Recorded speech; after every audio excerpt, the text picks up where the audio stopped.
برنامج وليس خاصة oo TV-ga caalamiga ah home cable TV ay siisay Seenab Maxamed Xaaji Seenab laba dhagax oo nagu soo booqatay xarunta magaalada Nairobi ee TV-ga home cable ku soo dhawow Seenab TV-ga caalamiga home cable Seenab Maxamed Xaaji waxa tahay gabadh fanaanad ah oo caan ah oo inta badan dhalinyarada Soomaaliyeed ay heesaheeda xiiseeyaan isla markaana aad looga yaqaano dunida waxaad nooga warbixin yar oo kooban naga siisaa waqtigii aad ugu horeysay aad hamiday inaad fanka bilowdo ama ku soo biirto ama cidii gacan kaa siisay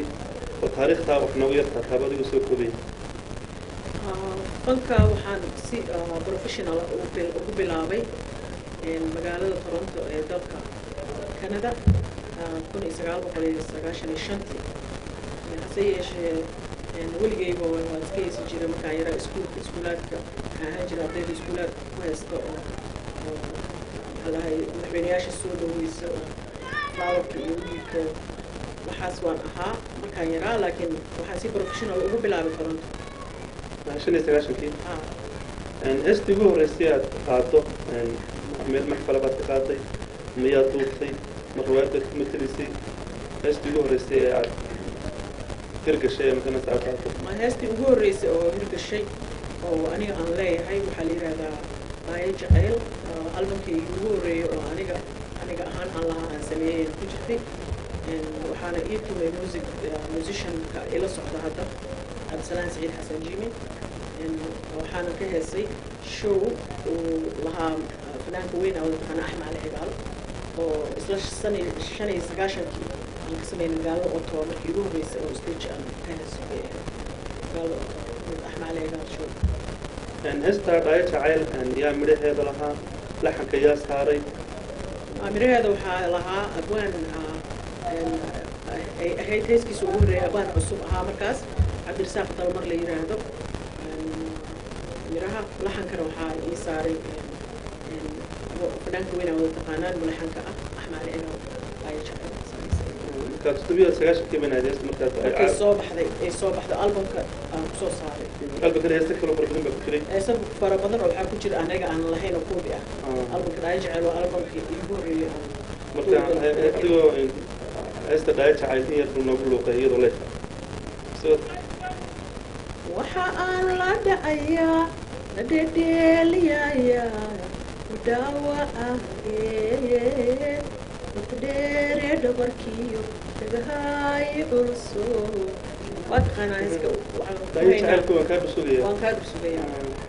dhegeystayaal bal nagula nasta heestaas Maayo Jacayl oo live ay u qaadayso iyadoo video ah Seenab Maxamed Xaaji Seenab laba dhagax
Yeah.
Thank you.